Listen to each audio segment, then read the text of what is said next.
YCP అధినేత CM YS Jaganmohan Reddy వచ్చే assembly ఎన్నికల్లో భారీ విజయమే లక్ష్యంగా అడుగులు వేస్తున్నారు. వై నాట్ 175 అంటూ దూసుకుపోతున్నారు. అయితే టీడీపీ నేతలు వై నాట్ పులివెందుల అని గొప్పలుకుపోతున్నారు. ఈ క్రమంలో పులివెందులలో 1,00,000 మెజార్టీ టార్గెట్గా ముందుకు సాగుతున్నారు. సతీష్ కుమార్ రెడ్డిని సీఎం జగన్ స్వయంగా కండువ కప్పి పార్టీలోకి సాదరంగా ఆహ్వానించారు. సతీష్ కుమార్ రెడ్డి టీడీపీ అభ్యర్థిగా 2014, 2019 ఎన్నికల్లో పులివెందులలో జగన్పై పోటీ చేసి ఓటమి పాలయ్యారు. అంతకుముందు 2004, 2009 ఎన్నికల్లో సతీష్ కుమార్ రెడ్డి దివంగత వైఎస్ రాజశేఖర రెడ్డి చేతిలో ఓడిపోయారు. టీడీపీ తరపున కడప స్థానిక సంస్థల ఎమ్మెల్సీగా 2011లో ఎన్నికయ్యారు. గత ఎన్నికల తర్వాత టీడీపీ కార్యక్రమాలకు దూరంగా ఉన్న ఆయన 2020లోనే టీడీపీకి రాజీనామా చేసినట్లు ప్రకటించారు.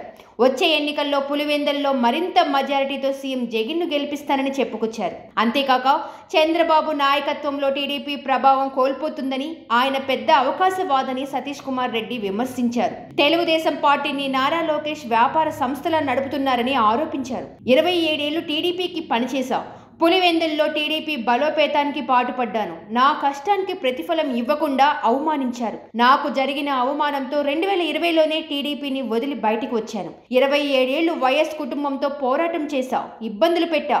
అయినా జగన్ పెద్ద మనసుతో పార్టీలోకి ఆహ్వానించారు. 4 ఏళ్లు నన్ను టీడీపీ పట్టించుకోలేదు. ఇప్పుడు రాయబారం పంపుతున్నారు. చంద్రబాబు పెద్ద అవకాశవాది. చంద్రబాబు నాయకత్వం పార్టీలో తగ్గిపోతుంది. నాలాంటి చాలా మంది సీనియర్లు ఇబ్బంది పడుతున్నారు. ఇకపై జగన్తో నా ప్రయాణం ఉంటుంది. నా అవసరం జగన్కు 1% కూడా లేదు. ఆయన ఏ బాధ్యత అప్పగించినా పనిచేస్తా అని చెప్పుకొచ్చారు. ప్రస్తుతం టీడీపీ మారెడ్డి రవీంద్రనాథ్ రెడ్డికి పులివెందుల సీటు ఇచ్చింది. గత కొంతకాలంగా పులివెందుల టీడీపీలో ఆయనే కీలకంగా ఉన్నారు. అయితే గత 2 ఎన్నికల్లో పోటీ చేసిన సతీష్ కుమార్ 2 సార్లు 40,000కి పైగా ఓట్లు సాధించారు. గత ఎన్నికల్లో 42,246 ఓట్లు దక్కించుకున్నారు.